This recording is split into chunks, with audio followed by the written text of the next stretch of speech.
दोस्तों, इस कहानी का नाम है भगवान की मर्जी। चलिए सुनते हैं। एक आदमी मंदिर में सेवक था। उसका काम मंदिर की साफ सफाई करना था।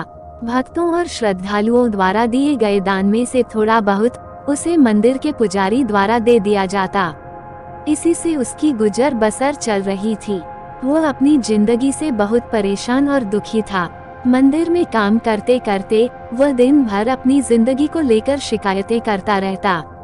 एक दिन शिकायत करते हुए वह भगवान से बोला, भगवान जी, आपकी जिंदगी कितनी आसान है। आपको बस एक जगह आराम से खड़े रहना होता है। मेरी जिंदगी को देखो, कितनी कठिन जिंदगी जी रहा हूँ। मैं दिन भर कड़ी मेहनत करता हूँ, तब कहीं दो चून की रोटी नसीब हो पाती है। काश मेरी जिंदगी भी आपकी तरह होती। उसकी बात सुनकर भगवान बोले, तुम जैसा सोच रहे हो वैसा नहीं है। मेरी जगह रहना बिल्कुल आसान नहीं है।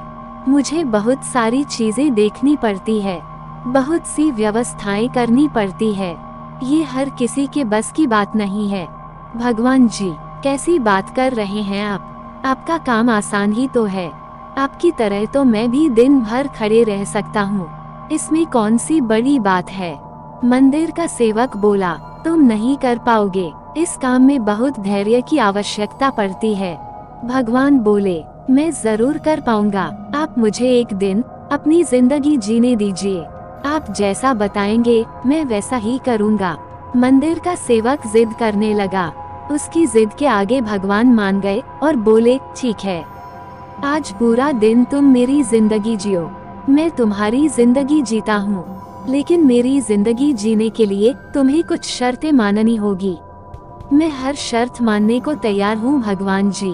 सेवक बोला, ठीक है, तो ध्यान से सुनो। मंदिर में दिन भर बहुत से लोग आएंगे और तुमसे बहुत कुछ कहेंगे। कुछ तुम्हें अच्छा बोलेंगे तो कुछ बुरा। तुम्हें हर किसी की बात चुपचाप एक जगह मूर्ति की तरह खड़े रहकर धैर्य के साथ सुननी है और उन पर कोई प्रतिक्रिया नहीं देनी है। सेवक मान गया। भगवान और उसने अपनी जिंदगी एक दिन के लिए आपस में बदल ली। सेवक भगवान की जगह मूर्ति बनकर खड़ा हो गया। भगवान मंदिर की साफ सफाई का काम निपटाकर वहां से चले गए। कुछ समय बीतने के बाद मंदिर में एक धनी व्यापारी आया। भगवान से प्रार्थना करते हुए वह बोला, भगवान जी, मैं एक नई फैक्ट्री डाल रहा हूँ। मुझे आशीर्वाद दीजिए कि यह फैक्ट्री अच्छी तरह चले और मैं इससे अच्छा मुनाफा कमाऊं। प्रार्थना करने के बाद वह प्रणाम करने के लिए नीचे झुका तो उसका बटुआ गिर गया। जब वह वहां से जाने लगा तो भगवान की जगह खड़े मंदिर के सेवक का मन हुआ कि उसे बता दे कि उसका बटुआ गिर गया है, लेकिन शर्त के अनुसार उसे चुप रहना था।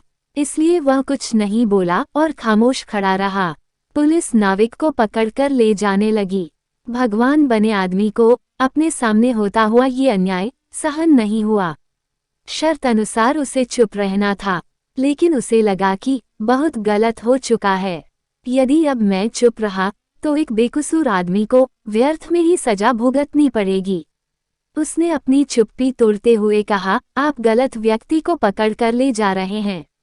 ये बटुआ इस नाविक ने नहीं बल्कि इसके पहले आए गरीब व्यक्ति ने चुराया है। मैं भगवान हूँ और मैंने सब देखा है। पुलिस भगवान की बात कैसे नहीं मानती। उनकी बात मानकर उन्होंने नाविक को छोड़ दिया और उस गरीब आदमी को पकड़ लिया जिसने बटुआ लिया था।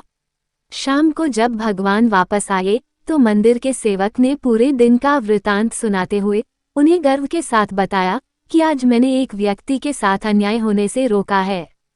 देखिए, आपकी जिंदगी जीकर आज मैंने कितना अच्छा काम किया है। उसकी बात सुनकर भगवान बोले, ये तुमने क्या किया? मैंने तुमसे कहा था कि चुपचाप मूर्ति बनकर खड़े रहना, लेकिन वैसा न कर तुमने मेरी पूरी योजना पर पानी फेर दिया। उस धनी व्यापारी ने बुरे कर्मों द्वारा इतना धन कमाया है। यदि उसमें से कुछ पैसे गरीब आदमी को मिल जाते तो उसका भला हो जाता और व्यापारी के पाप भी कुछ कम हो जाते। जिस नाविक को तुमने समुद्री यात्रा पर भेज दिया है, अब वह जीवित वापस नहीं आ पाएगा। समुद्र में बहुत बड़ा तूफान आने वाला है। यदि वो कुछ दिन जेल में रहता तो कम से कम बच जाता। सेवक को ये सुनकर एहसास हुआ कि वह तो बस वही देख पा रहा था जो आंखों के सामने हो रहा था। उन सब के पीछे की वास्तविकता को वह देख ही नहीं पा रहा था। जबकि भगवान जीवन के हर पहलू पर विचार, अपनी योजना बनाते हैं और लोगों के जीवन को चलाते हैं। हम सब भी भगवान की योजनाओं को समझ नहीं पाते।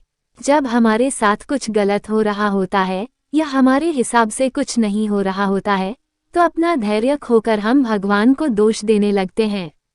हम ये समझ नहीं पाते कि इन सब के पीछे भगवान की कोई न कोई योजना छुपी हुई होती है।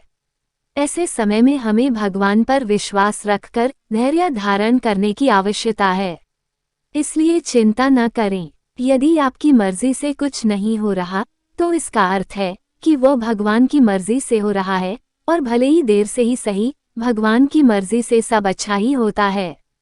दोस्तों, आपको ये कहानी पसंद आई हो तो इस चैनल को सब्सक्राइब करें, वीडियो को लाइक करें, कमेंट करें और अपने अधिक से अधिक दोस्तों को शेयर करना ना भूलें। धन्यवाद।